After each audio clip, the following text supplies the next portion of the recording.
Alors, dans cette partie, on va s'intéresser aux préférences de Photoshop. Alors, on va pas voir toutes les préférences en détail, ça serait un peu trop long. Il y en a beaucoup aussi qui n'ont pas beaucoup de répercussions sur notre façon de travailler. Donc, on va voir celles qui ont le plus d'impact et qui sont le plus importantes à connaître. Donc, pour aller dans les préférences, on va aller dans Édition, Préférences et aller dans Général. Donc ici, ce qui va nous amener le panneau des préférences avec l'onglet ici Général. Alors, on a plusieurs options ici. Donc nous, ce qui va nous intéresser, c'est d'aller dans l'interface ici, donc le deuxième onglet. Par défaut, on est avec la couleur gris foncé ici. On peut la mettre plus sombre, donc en noir, ou plus clair vers le blanc. Donc là, à vous de voir ce que vous préférez. On a aussi la langue de l'interface. Donc moi, je l'ai mis en français pour les besoins du tuto.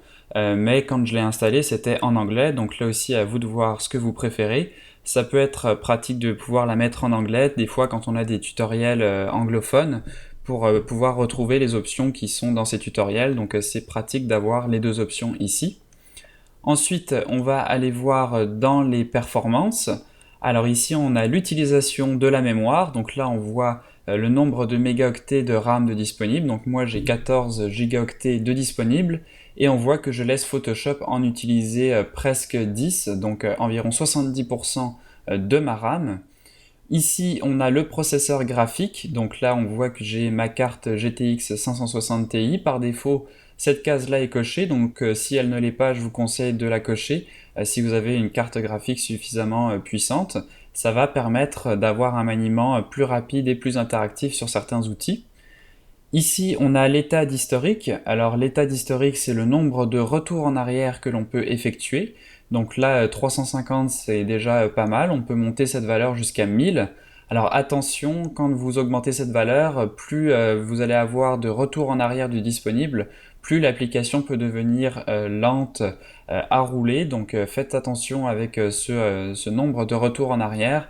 Je pense que la valeur par défaut, c'est autour de 50, ce qui est peut-être un peu faible. Si vous avez une configuration suffisamment puissante, vous pouvez quand même l'augmenter jusqu'à au moins 200 ou 300 sans avoir trop de répercussions sur la rapidité de Photoshop. Ensuite, on va aller dans la partie curseur ici. Donc ça, c'est la forme que vont prendre nos curseurs pour les pinceaux et autres. Donc là, vous voyez que par défaut, on est avec la pointe standard. On peut changer ce curseur ici pour, vous voyez, avoir quelque chose par exemple de plus précis. Donc là, c'est à vous d'expérimenter avec les différents modes, voir ce qui vous convient le mieux. Personnellement, je trouve que les valeurs par défaut sont bien, donc je les laisse comme ça. Ici, juste au-dessus du curseur, on a les disques de travail. Donc ça, c'est les disques qui vont être disponibles pour que Photoshop mette les fichiers temporaires, par exemple. Donc si votre disque devient saturé, par exemple mon disque C ici qui a 35 Go, si je me retrouve avec plus suffisamment d'espace, eh bien je peux activer d'autres disques pour que Photoshop puisse aussi les utiliser. Donc ça, c'est aussi intéressant. Ensuite ici on a les unités et les règles, donc là vous voyez que par défaut l'unité est en pixels, on peut la changer par exemple si vous préférez travailler en centimètres, en millimètres, en pouces, etc. On a pareil pour les textes, donc là par exemple on est en points, on peut changer en pixels ou en millimètres. On a aussi les résolutions d'impression et d'écran par défaut, donc là encore à vous de voir ce que vous préférez. Personnellement j'aime bien travailler en pixels, donc je vais laisser ici en pixels, et pour les textes j'aime bien rester en points. Donc je vais laisser ça comme ça.